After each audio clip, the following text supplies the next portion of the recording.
Hi everybody, welcome to the garage. Very cold garage today. Freezing. Anyway, spring's only a month away. Pete's here, Gary's here. What's the bear's name? Dave. Dave. Dave the 8-foot bear. Menacing and all. But he's got a fur coat on, he's all right. Congratulations to all our Commonwealth Games athletes who have certainly hit the pool and the track running, and it's raining gold medals everywhere.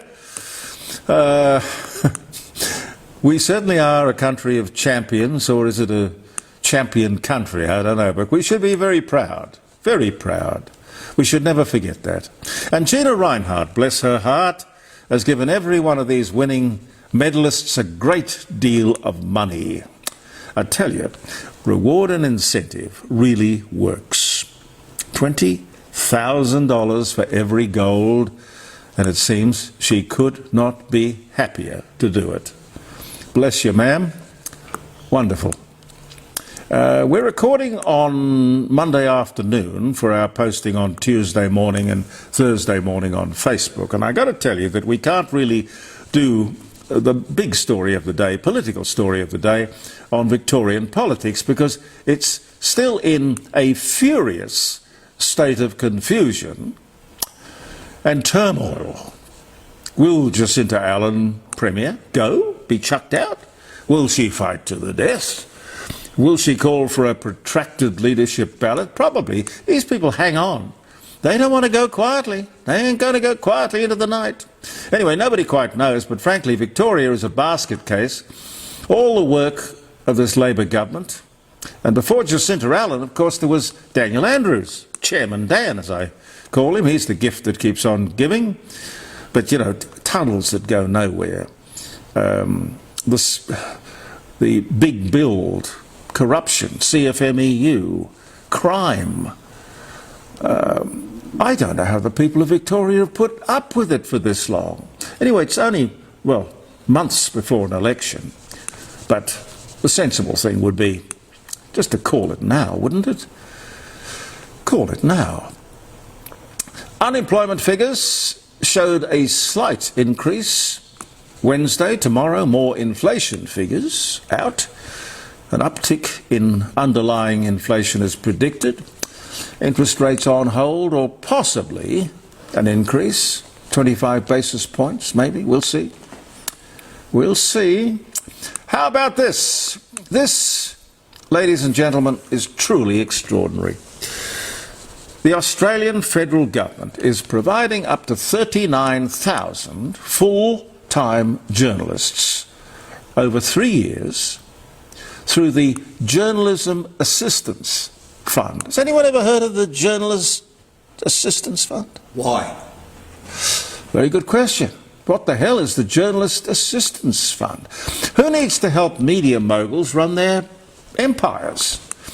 This program pays, I'm told, a total of more than $65 million of taxpayers' money to journalists.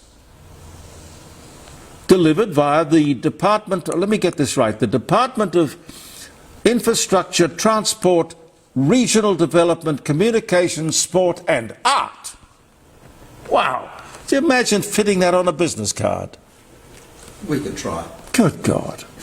I reckon all grants have got to be looked into, but this one in particular. Imagine a minimum of $39,000 up to a maximum of $7.5 million per applicant organisation. For example, $16 million for journalists at the 9 Network. 7 Network, $11 million. Community media, that's like community radio. It's not commercial, or maybe there's some sponsorship, I'm not sure. But they get $6 million. Star News Group, $6 million. Independent digital media outlets, smaller sums given, including to Mamma Mia, left-wing Mamma Mia. I never thought that I would work in a profession that could be paid off by the government. This is absolutely amazing.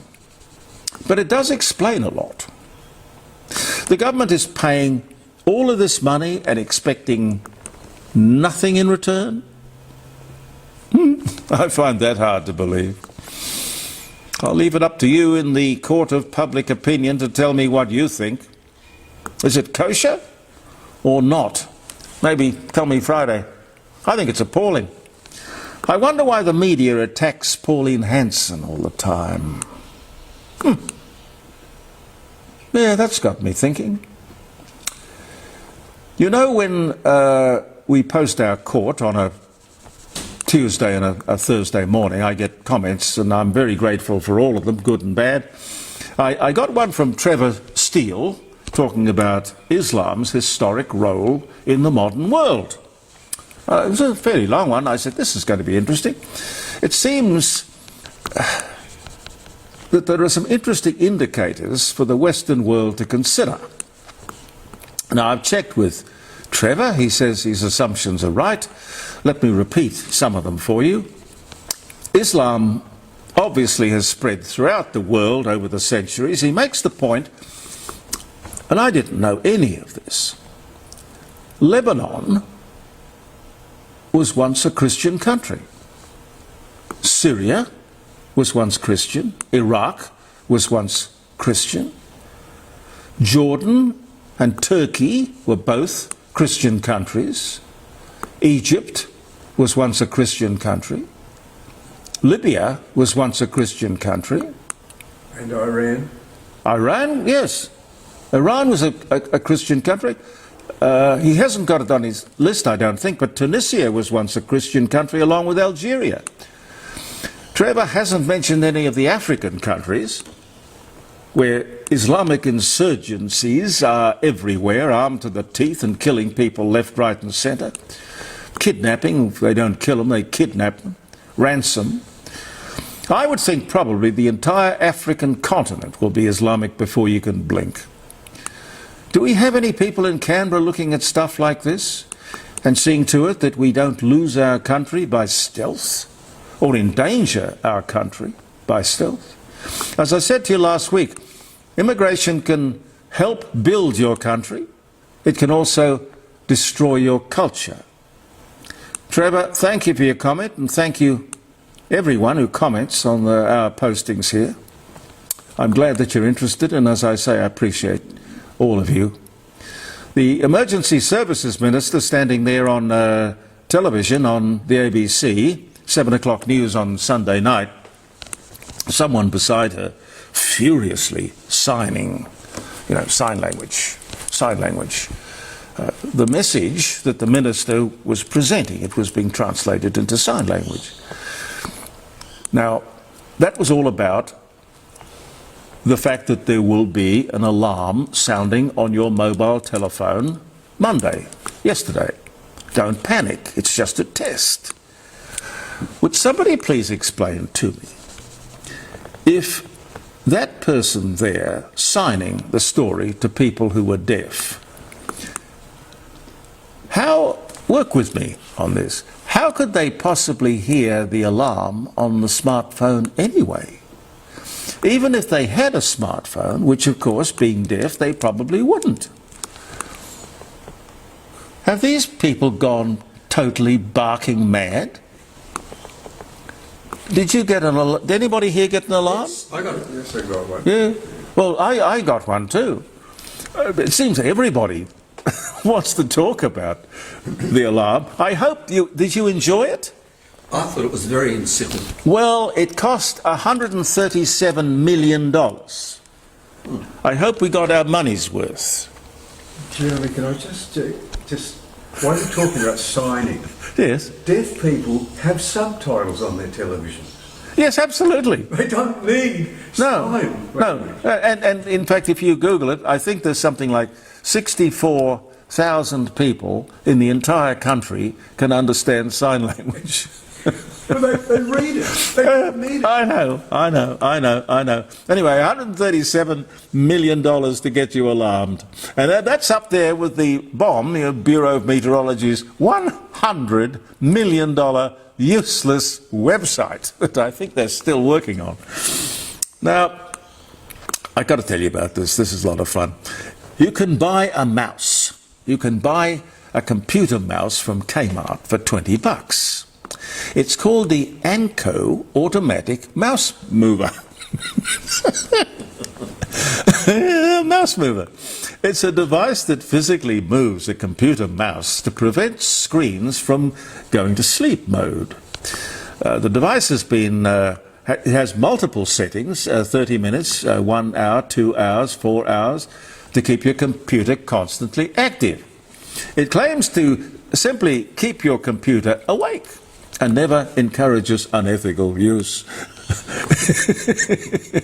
It seems to have struck a nerve among Australian people working from home who are not working from home. Very useful technology. It's an instant alibi for $20. A small amount of money that will keep the boss thinking that you're still on the job, believe it or not. The famous Route 66. Anyone been on that? No. I wonder if Dave has been on Route 66. Probably held it up for a while. Well, he would. Being 8 foot and hairy, I can imagine.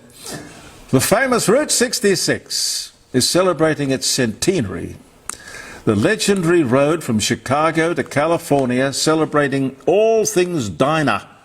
Now, I looked that up too, to see how many diners there were on Route 66. Now, Pete's been to the Little Bighorn, Yes. but you haven't been on Route 66. No, but Pardon me. my brother did. Well, apparently it's quite an experience. Hundreds and hundreds and hundreds of diners. They're celebrating all things diner. Anyway, ring me on Friday and tell me if you've been on Route 66. JeremyCordeau.com, 0491 65 68 60. Did you know that this government thinks that it's okay to pay $4.2 million to a South Pacific luxury resort for climate change delegates on their way to COP in Turkey, with Chris Bowen, of course? All these delegates will have a rest over there. It's for over $4 million for a rest over. On the way to Turkey, which no doubt we will be paying for as well. Do you believe it? I believe it, ladies and gentlemen, but I don't like it. Don't like it. Let me give you some dates. Happy birthday, wedding anniversary. It is the 28th. As I say, just a month to spring.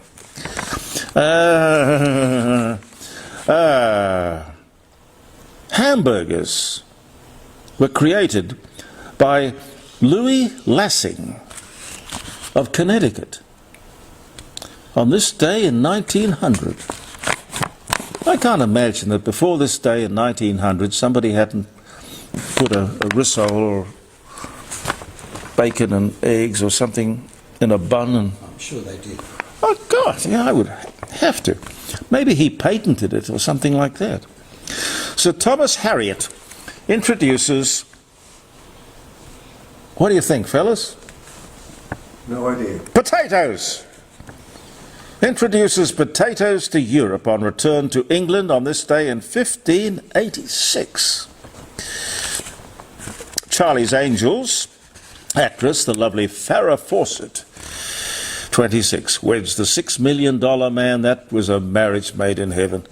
Lee Majors, he was 34, she was 26, at the Hotel Bel Air in Los Angeles, California. That was in 73. They divorced in 82. Sad. No.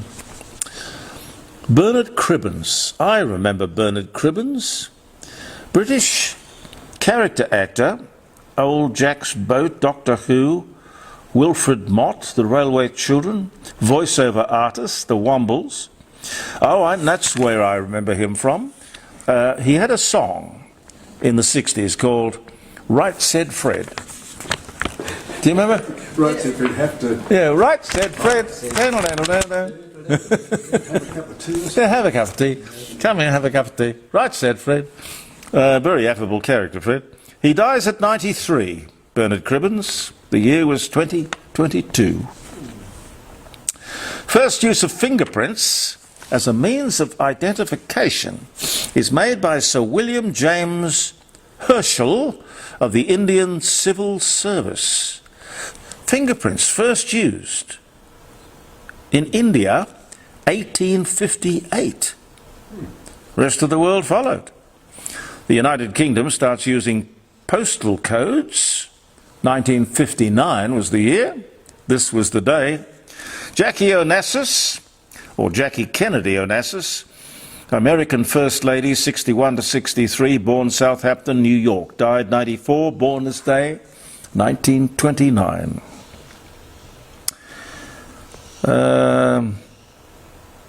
Scientists genetically engineer female animals to reproduce without a male for the first time. So we're no longer necessary. Oh, yes. That's the bad news. The good news that it only worked with fruit flies.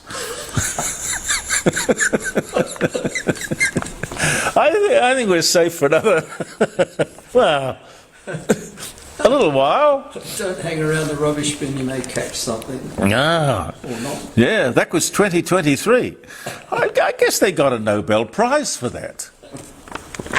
At least the government grant. We could, at least a government grant. I think we could do a whole program on useless scientific breakthroughs. Broadway musical actress Ethel Merman, she was 56, divorces Academy Award-winning actor Ernest Borgnine. He was only 47. But this is a record. The year was 1964.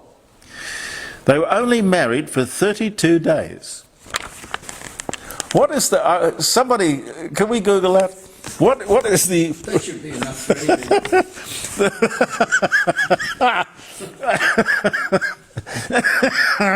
That's not even the length of a free home trial. No. I wonder what the shortest marriage on record is. Because they're always telling you about the longest marriage. They never tell you about the shortest. I could ring in on Friday. Yeah, ring in Friday. English King Henry VIII, 49, weds Catherine Howard. She was 16. His fifth wife. He did turn them over, so to speak. 1540, French revolutionary figure Maximilien Robespierre and 22 other leaders of the Terror were guillotined to thunderous applause and cheers in Paris. 1794.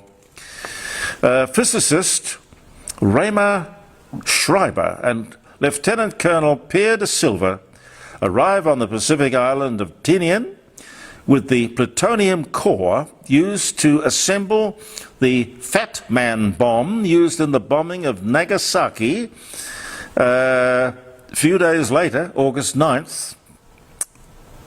This was this day in 1945. Beatrix Potter, English children's author and illustrator, The Tale of Peter Rabbit, born in London, died 43, born 1866. The final episode of the TV soap opera Neighbours after 37 years screening in Australia. Another thing we could do, maybe on Friday, is a list of things that you've never done. I've never been to a football game. Really? That would shock you. Pete? I'm very disappointed. Well, Can arrange that. I've never seen an episode of those people playing Lego. Oh, why? Would you? It's totally boring. Stupid. You could die of boredom. I don't understand. Yeah, People that's- sitting down there watching people do Lego Masters. Is it Lego or Lego? All right. No, it's both. It depends what state you come from. Well, we could do something on things that you've never done. Good idea. Earl Tupper, American-born Costa Rican inventor and businessman, Tupperware, born in Berlin, New Hampshire, died in 1983, born this day in 1907. And the lovely Linda Ronstadt, one more, receives the National Medal of Arts from President Barack Obama in the White House on this day in 2014. She's not well. I think she's still alive, but she has Parkinson's, I believe. Well, we got to go. We'll be back on Thursday morning with another posting. Thank you very much for your support. Do follow us. Press frequent or do whatever. Subscribe. Oh, subscribe. Subscribe it is, yes. Okay. All right, believe in yourself. Thank you for being with us in the Court of Public Opinion. I'm Jeremy Cordeaux, and goodbye for now.